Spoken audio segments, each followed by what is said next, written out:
O sol da tarde no interior sempre parecia mais brilhante sobre o pátio do orfanato.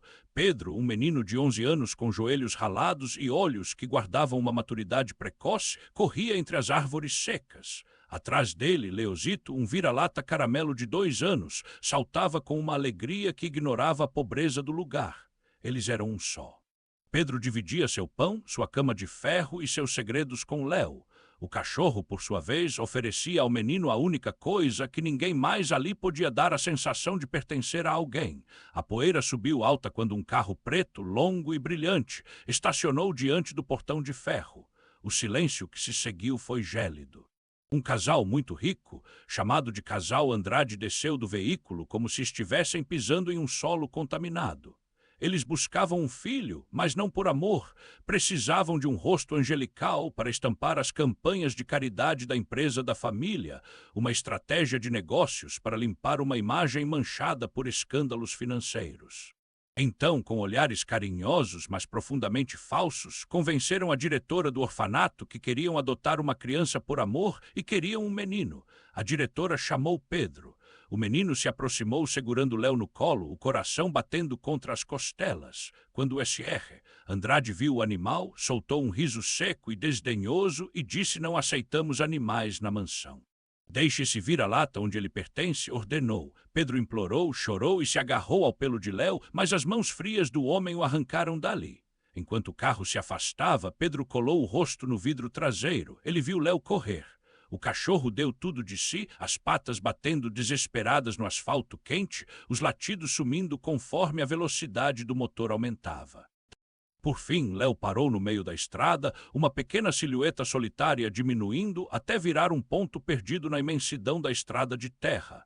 Na capital, a vida de Pedro tornou-se um desfile de aparências. Ele vivia em uma mansão onde os tapetes eram macios, mas os abraços eram inexistentes. Vestiam-no com ternos de grife e o levavam a jantares onde ele deveria sorrir para as câmeras e agradecer pela generosidade de seus novos pais. Entre 4 paredes, porém, ele era invisível.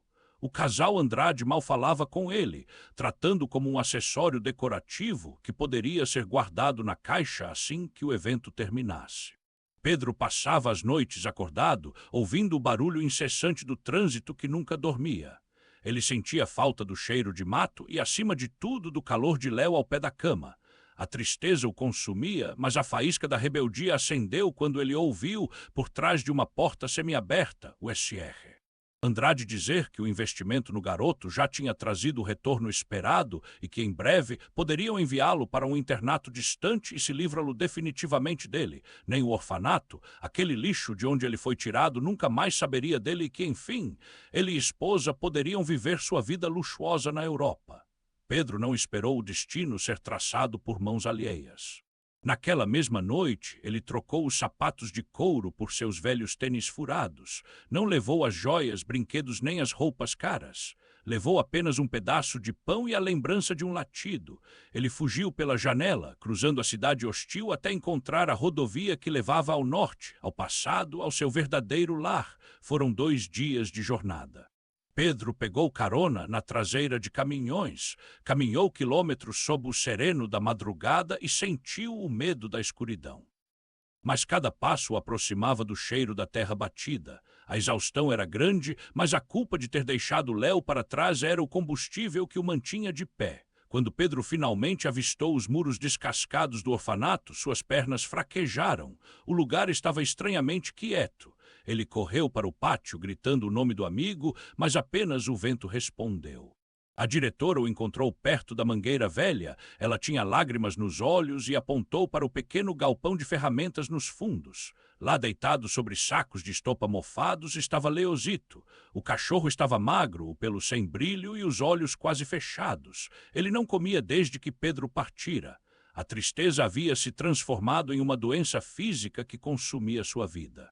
Pedro se jogou ao chão, puxando a cabeça do animal para o seu peito. "Eu voltei, Leozito. Eu nunca mais vou embora", sussurrou entre soluços. O cachorro soltou um suspiro longo, como se finalmente pudesse relaxar. Lentamente, como um milagre, a cauda de Leozito deu uma batida fraca no chão. Depois outra. Ele abriu os olhos e reconheceu o cheiro de seu humano.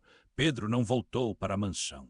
Com a ajuda da diretora, que se comoveu com a força daquele laço, ele ficou no interior. Leozito foi tratado porque a doença que o acometera era saudades e em poucas semanas o brilho voltou aos seus olhos.